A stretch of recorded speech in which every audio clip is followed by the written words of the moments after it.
So today I have two fabulous practitioners with us to share their experience in a really interesting program. So Daniel Meltz is a barrister at 12 Wentworth Selborne Chambers in Sydney, and Jo Delaney is a partner at Holman Fenwick Willan in Sydney as well. She's also Australia's alternate member to the ICC Court of Arbitration. You can find more detailed bios on their profiles online, but since our time is limited today, I'm going to hand over to them. They have some very interesting experiences to share about a project of the Asian Development Bank in the South Pacific region about promotion of arbitration and the rule of law in the region. So over to you, Jo and Daniel. And if you have questions, please put them in the chat and we'll leave some minutes at the end for you to pose them to our speakers. Thanks, Emily. And thank you for inviting us to come and talk about this program. It's a really important program that's been in place for some years now. The Asia Development Bank has been running a program called the Promotion of International Arbitration Reform for Better Investment Climate in the South Pacific. It ran the program for about 5 years, and now the Australian branch of the ADB is continuing to run the program. Daniel Meltz is really been at the centre of this program from the beginning, and in fact, it was his idea to approach the ADB with the idea of improving the international arbitration framework and climate in the South Pacific. So I will start with that, Daniel, and start with asking you about how you came up with the idea and how you approached the ADB. Well, I've been, thanks very much, Jo, for that. And thank you, Emily, also for the introduction and the invitation to speak. And the forerunner, I suppose, to that was some arbitrations I'd been involved in around the South Pacific for a number of years. And it struck me at the end of them as to why it was that this was a whole region that hadn't really looked at adopting the New York Convention. That seemed to be an unusual thing when I looked at ICSID, for example, which in the 70s seemed to have got considerable traction in the region. And it got me thinking as to why that had happened and how that might change. And so I ended up doing a very loose sort of concept paper for the Asian Development Bank, probably in about 2014-15. That filtered its way through the bank for many years. They thought about, from a policy perspective, whether this would be useful for them to do. They developed it and they formulated a terms of reference, and ultimately they put that out to public tender. And I was lucky enough with Gary Bourne to be appointed their expert arbitration advisors for this project, which had an initial run of 3 years. So that's basically the genesis of how we got involved and how the ADB came to get involved. And Daniel, what was the overall purpose and objective of the program, and how did they manage to put the program in place? How did they approach the different ways in which, or the different reforms that were required in the South Pacific? Well, at the end of the day, it's the Asian Development Bank, and so the development goal for this work was largely directed at improving foreign direct investment flows.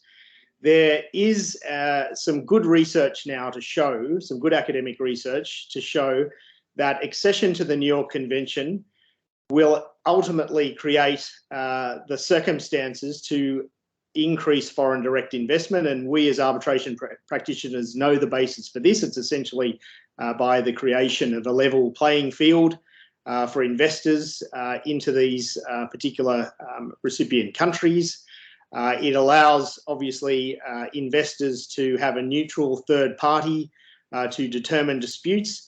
And in so doing, it then essentially not de-risks, but changes the risk profile of investment into those jurisdictions. So it really started with the basis of foreign direct investment, but there were other reasons as well. So if you look at a country like Papua New Guinea, population of 8 million people, resource rich, mining and resources, gas and oil and gas rich, a lot of potential for disputes there. If you had to go to the commercial courts or have a large commercial process, you're probably going to be in the list for quite a long time. And if it's one of a very high degree of complexity, then that's something that the parties may not necessarily want to run through the courts. And the courts themselves in these countries are generally very overburdened. So the possibility of removing that to arbitration, those disputes, is very attractive to them.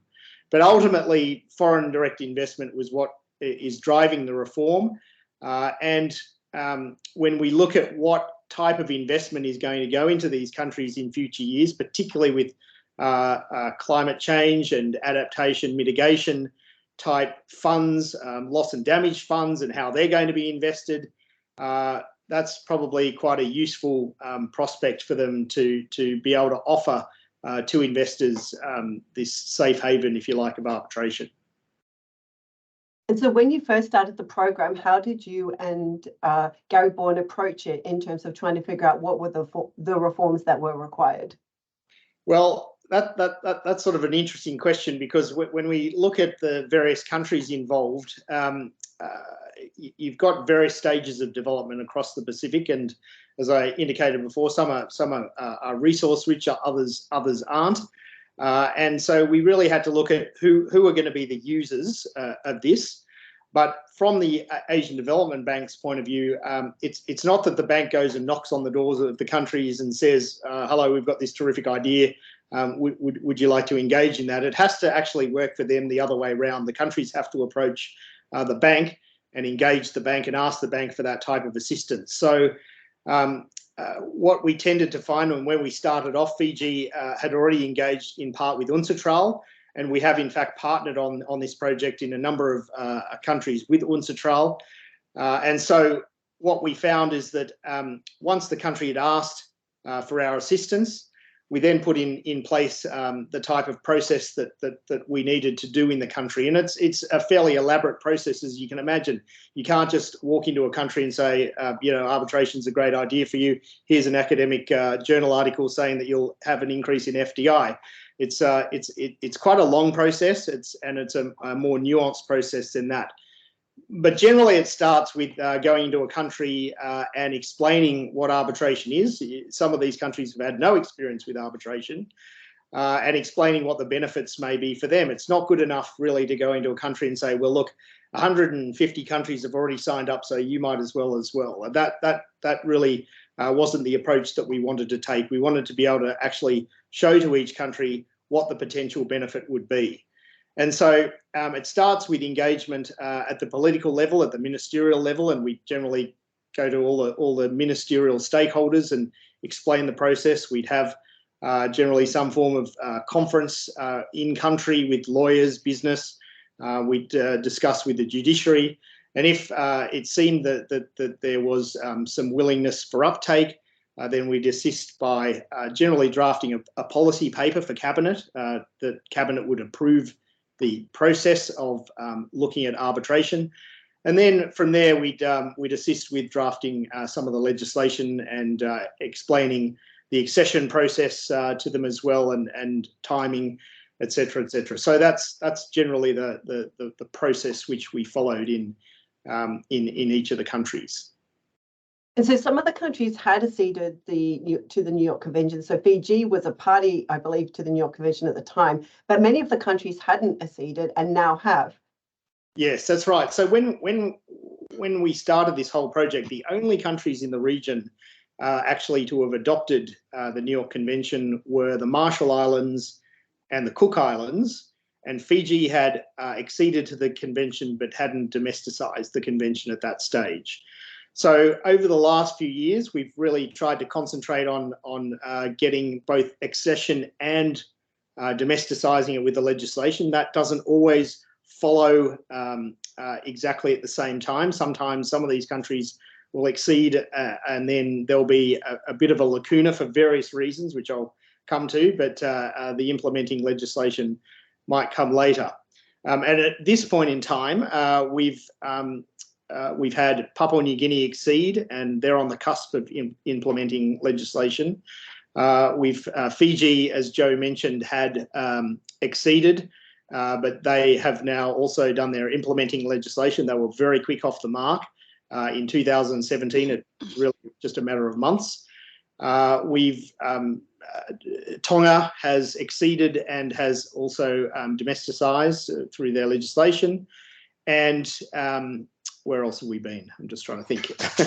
Palau as well, small country in Micronesia, which if people are a fan of the Survivor franchise, they will have heard of Palau. If not, many people haven't heard of Palau, but it was filmed there.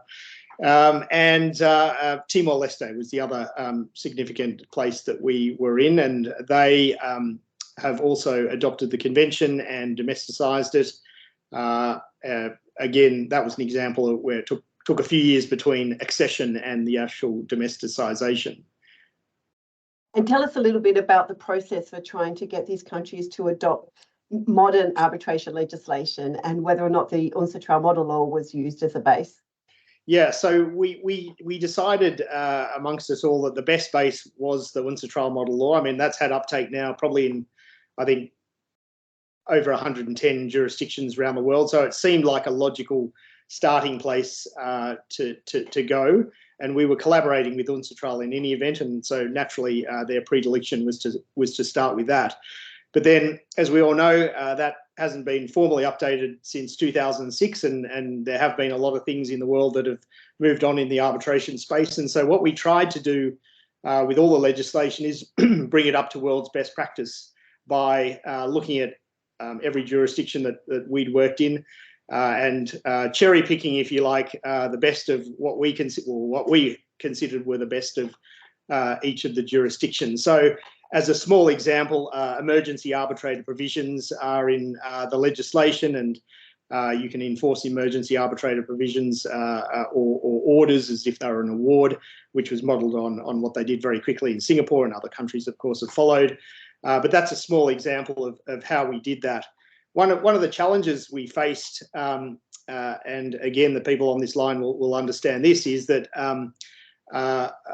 we took the view that these countries should open themselves up to foreign lawyers for their international disputes.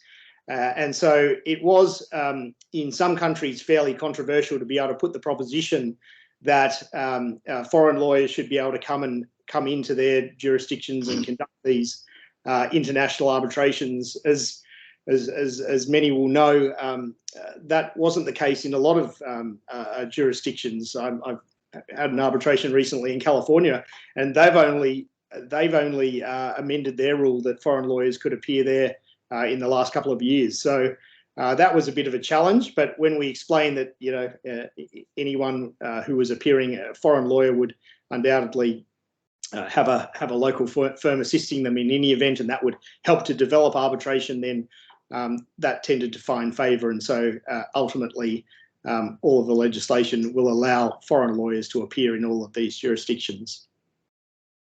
And so you mentioned we've covered acceding to the New York Convention and also then getting domestic arbitration legislation.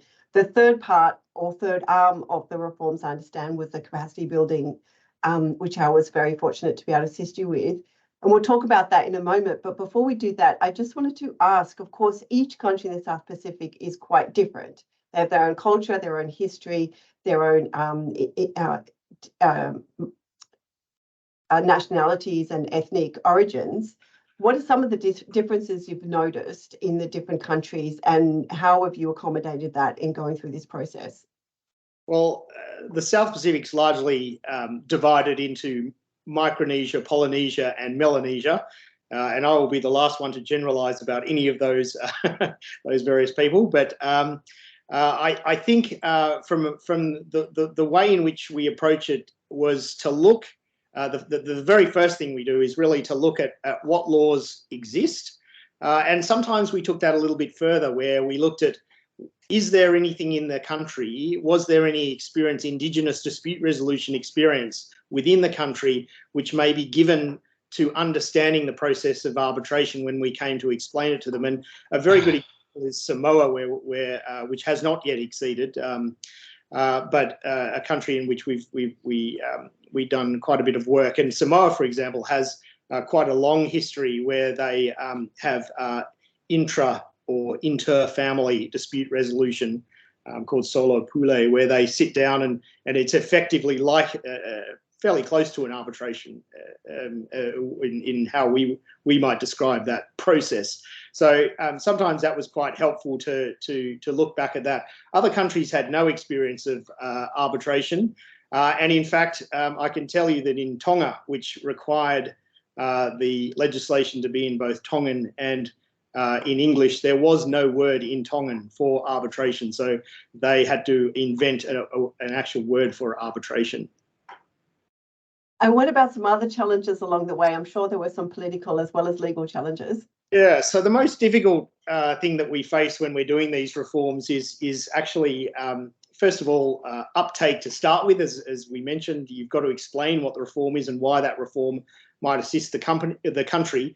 That often wasn't that difficult for two reasons. The first thing is these countries get a lot of consultants from the World Bank, the IFC, ADB, and they come in with UN conventions and they say you should sign up to this and this is all a terrific idea.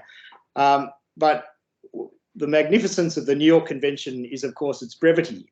And so to be able to hand a two-page document to the Minister of Finance and say, this is what you're signing up to, there's a palpable sigh of relief. But the secondary aspect of that is that there's no reporting obligations. Now, a lot of UN conventions do have reporting obligations or financial commitments attached to them.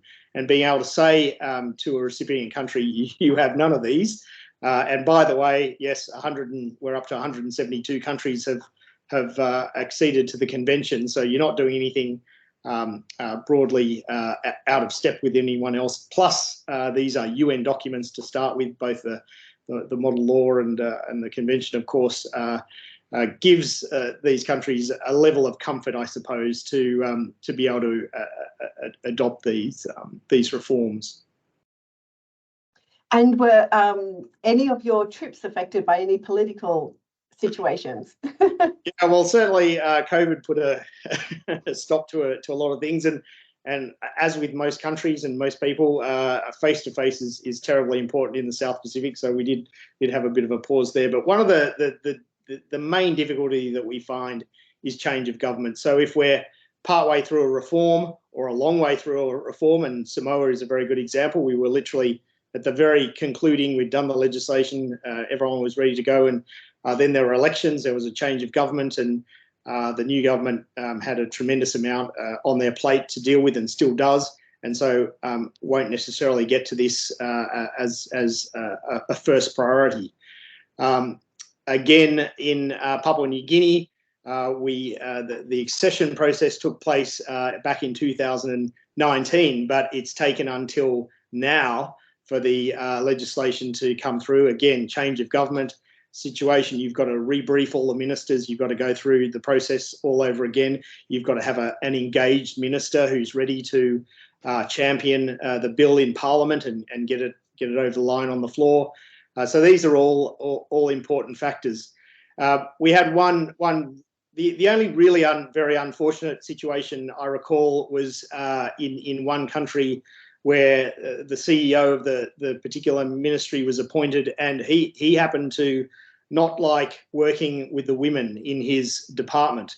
And there were some incredibly capable, very capable public servants in that country who were absolutely marginalised during the CEO's term. And so this reform just lay fallow for that time. That individual ended up being replaced and fortunately got across the line. But that also is the reality of what you need to deal with, and you need to deal with it sensitively, because it's you know, you just have to be sensitive to what's going on in these countries.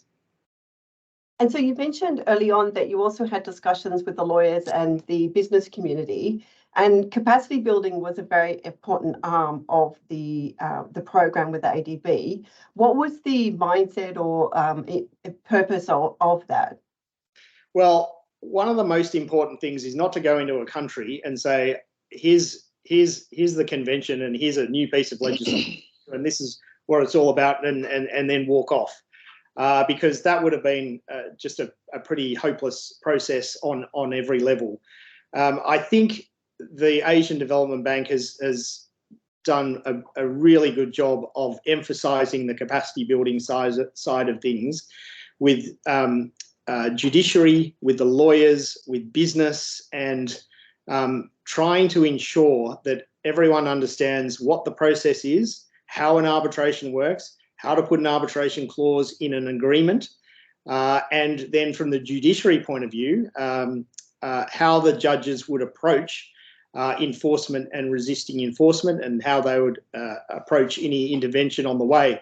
And we've had some wonderful assistance, and Joe, I know you've helped us with all of that along the way in a number of countries, and that's been very valuable to have practitioners like you to be able to come in and give all your years of experience and put it succinctly to them to be able to actually process and use it. So that's probably a good point for me to be able to turn over to you and and ask you what your experience has been on the capacity building front, and where you fitted into this project as well. Yeah, thank you. It was the part that the role I played was really just helping with doing workshops for the lawyers and for the business communities, along with other practitioners. So different other arbitration practitioners came along to join you, Daniel, on a couple of trips. And we really tried to give the lawyers, for example, a half-day workshop on trying to teach them the basics, the 101 of arbitration.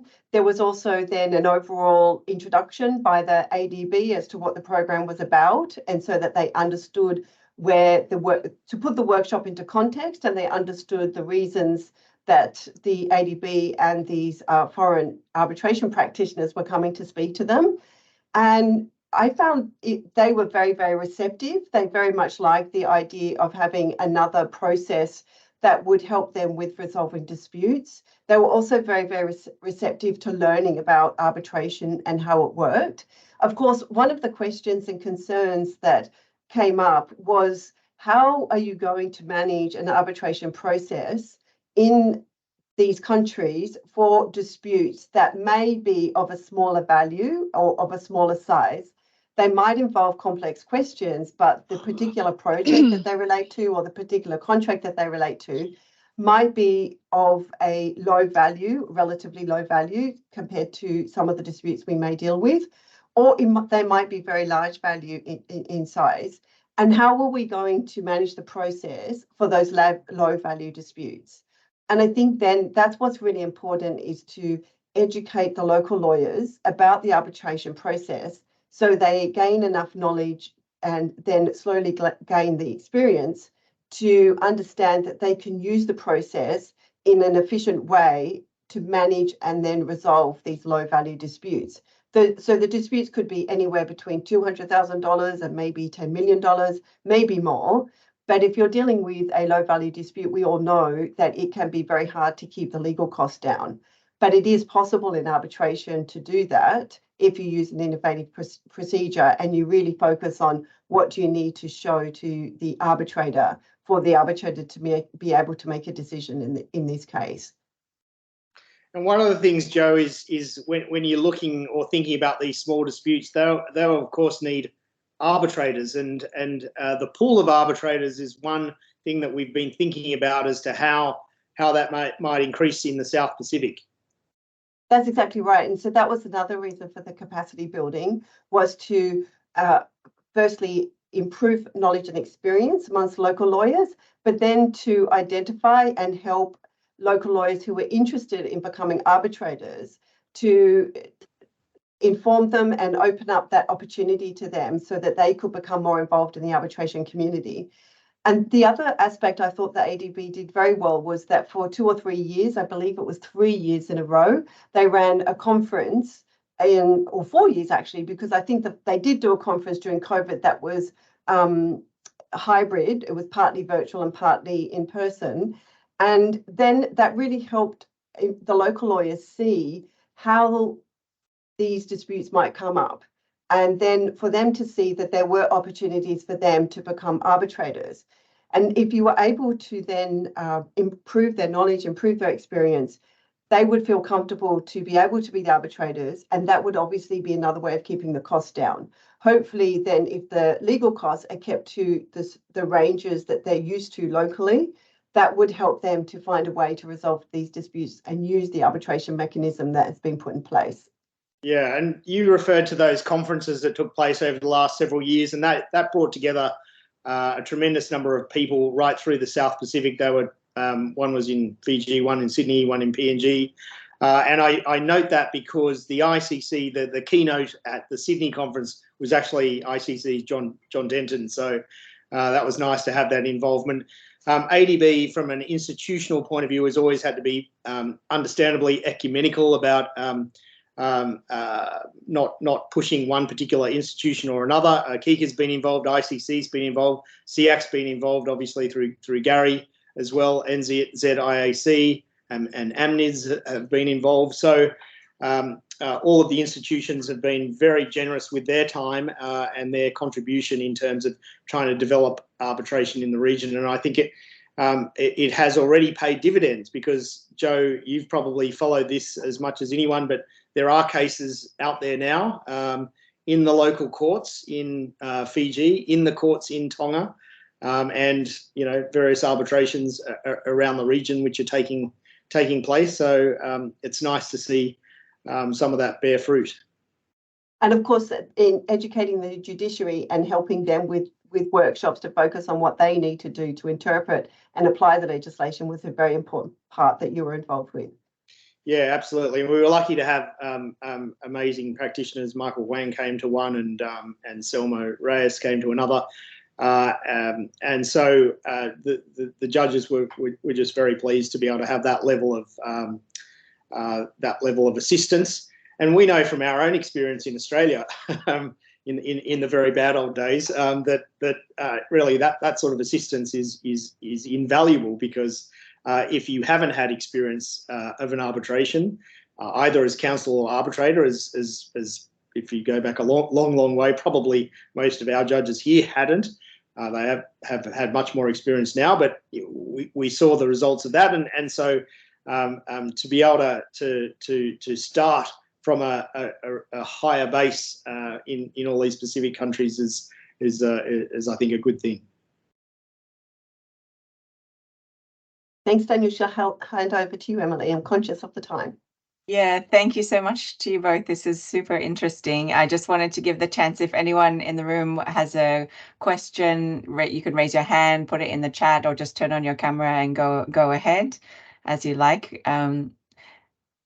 We have one question already from Clyde Yang. Is there anywhere we could find more details of this project? I've written the odd article about it, and you'll also find it if you type in ADB and South Pacific arbitration reform. You'll be able to have access to the materials that were provided at the various conferences we've done. So some of the academic papers on the impact of FDI are included in those packages, as well as all the presentations that were given by the speakers. So that's probably a good entree into finding out a little bit more about it. Great, thank you. And I was also wondering, given how successful this project is, do you know of any efforts to replicate it in other regions of the world? I do know that the ADB's been very busy in the Caucasus at the moment in updating legislation or assisting in updating legislation or modernising legislation. We're up to, I think, 173 countries out of 179. So we're nearly there in terms of the entirety of the world. We've still got a bit of a way to go in the South Pacific if we are lucky enough to be able to continue that work. So I'm not aware of a whole of region approach because the South Pacific was the only whole region that hadn't really looked at this in any particular detail. Fantastic. I think we have questions coming in. Amanda, congratulating you. James is typing something or not. Daniel, can you in less than 1 minute sum up the ISDS landscape in the region and where that is headed? From James Morrison. Well, funnily enough, that that does strike a little bit of fear in the hearts of the people that I speak to. So I do feel that that is an area ripe for some more capacity building within government. I think that all of the government departments I speak to don't feel the capability that they need in that area. I know that the Pacific Forum is trying to address that, and there have been some recent seminars given by PACER, which is part of the Australian government's contribution to the region. They had a conference out here recently, and there were a couple of lawyers who gave some papers to assist government with that. As I said, it was strange that some of these countries had turned their attention to ICSID as early as the 70s, but hadn't turned it to the New York Convention. In terms of the caseload, you've all seen published. A number of countries have been the subject of claims in the last few years. Some of them, happily for those countries, have been settled. Some of the more recent ones have been settled. But I think, unfortunately, and for not good reasons, that may be growing given the geopolitical tension in the area. So it's more of a watch this space scenario.